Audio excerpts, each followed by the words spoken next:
Okay. Good afternoon, ladies and gentlemen. Ito tayo for today's vlog, Henan Park Hotel. So, nag-check-in ako dito sa Henan Park Hotel sa Boracay, Station 2. Located siya sa Station 2. Malapit po siya sa Talipapa po, yung palutuan. So, ito po yung na malapit ako sa kwarto ko sa room 522. Yan po yung room ko, 522. Pero ang ganda pala ng view dito sa labas, oh. Maganda pala. First time ko dito sa Park Hotel.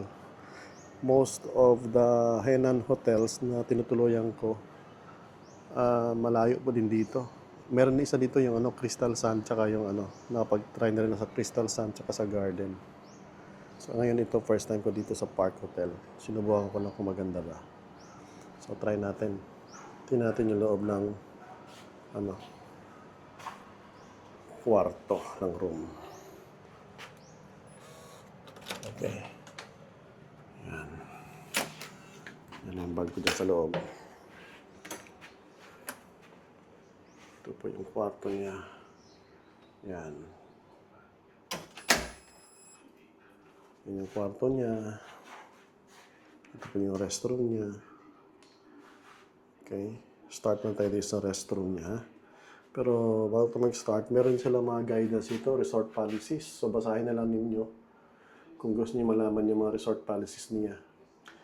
Tapos ito din yung emergency evacuation plan. O nga pala, pag kunyari, itong room na to is good for 2 person only. Kunyari, 3 kayo at meron kayong bisita, babayaran nyo po yun ng 1,500 para po ma-register siya dito para makapag gamit siya ng facilities tsaka yung buffet nyo sa breakfast buffet ninyo para makasama niya. Kasama nyo siya. So yung kasama nyo na hindi siya naka-register. So, good for 2 person lang tong room na to. So, kung gusto niyo isama, kasi bawal po yung bisita, i-register niyo siya na magbabayad kayo ng 1,500 dun sa counter, sa reception. Okay, so meron siyang safety deposit, parang safety safety lock sa mga valuables niyo pag umalis kayo para safe, para hindi kayo mawala ng gamit. Kasi syempre, hindi may iwasan. Alam naman nating safe dito, pero hindi natin alam, di ba? So ngayon, may mga may mga umbrella tsaka hangers, of course. Meron silang para pang laundry bag. Tsaka yung slippers. Sa baba, slippers. Tapos meron dito sa CR, restroom. So yung restroom nila ito. So merong bidet. May bidet, may telephone. Check natin yung flash niya, kung okay ba yung flash. Check natin.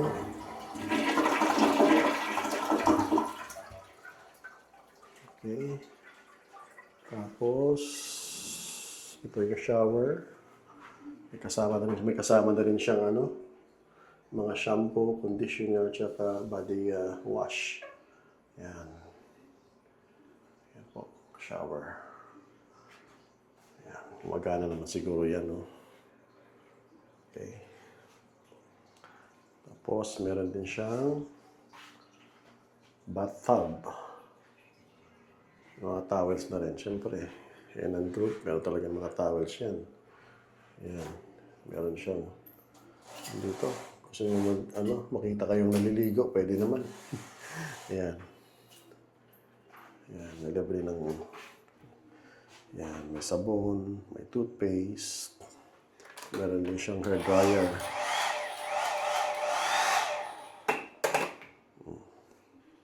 Towels, lotion, toothbrush, toothpaste. Kasama yung tubig. Yan, may lagay ng towel. So, kompleto dito, okay naman siya so far. Ang inaantay natin dito, okay ngayong room, pero serbisyo naman baka hindi maganda. Pero mostly naman sa mga Henan Hotel, maganda ang serbisyo. So, tingnan natin itong Park Hotel. Ang difference lang pala dito ng Park Hotel, yung pagpunta ka ng by the beach, medyo maglalakad ka doon sa gilid ng hotel nila. Tapos dadaan kayo dun sa parang tunnel. Tapos lusot na yun doon sa sa beach, sa shore side. Sa shore. Okay, ito yung bed. Yun yung bed niya. May telephone, may lampshade. Yan, may television of course. Lagay ng mga gamit, sapatos, drawers. Yan, itong drawers nila, dito nakalagay yung coffee cups, glasses, tea bags, coffee sachets, teaspoons. Okay, sa baba naman, ay dito nakalagay yung lutuan ng hot water. Kung papainit ka ng water. Tsaka yung lagay ng tubig. Heater. Tapos dito sa kabila naman, ang kanilang mini ref.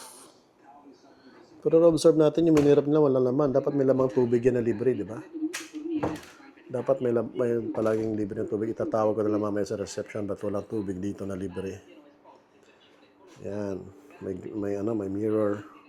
Of course. Tsaka may maliit na lamesa. Pag binuksan mo to, ito yung balcony natin.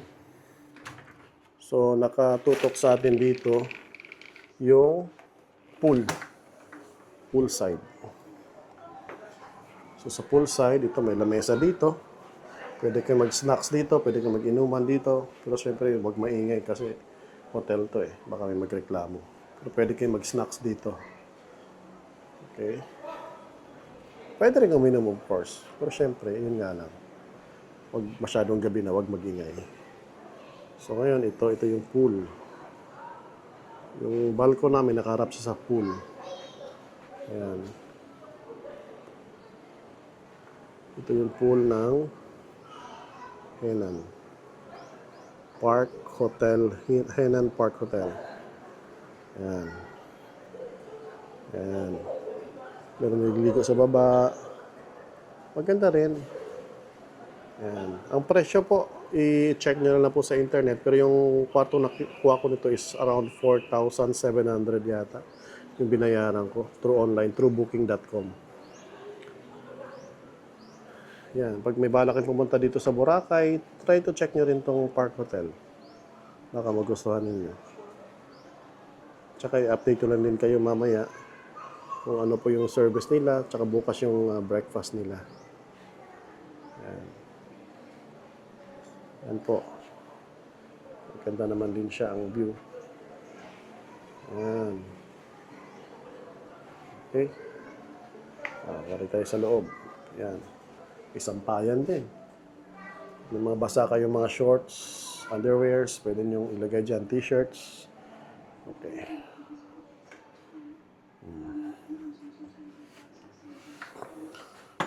Natin.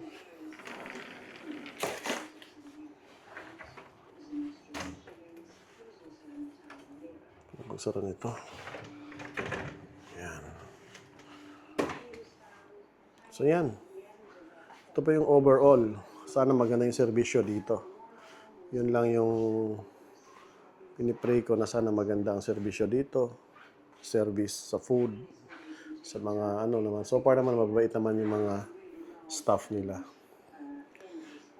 So ito lang yung may share ko sa inyo. Baka gusto nyong pumunta dito sa Boracay, tumira dito sa Henan Park Hotel. At least meron kayong idea. Okay, check nyo rin po sa Google, sa booking.com. Check nyo rin po sa Agoda yung price nila.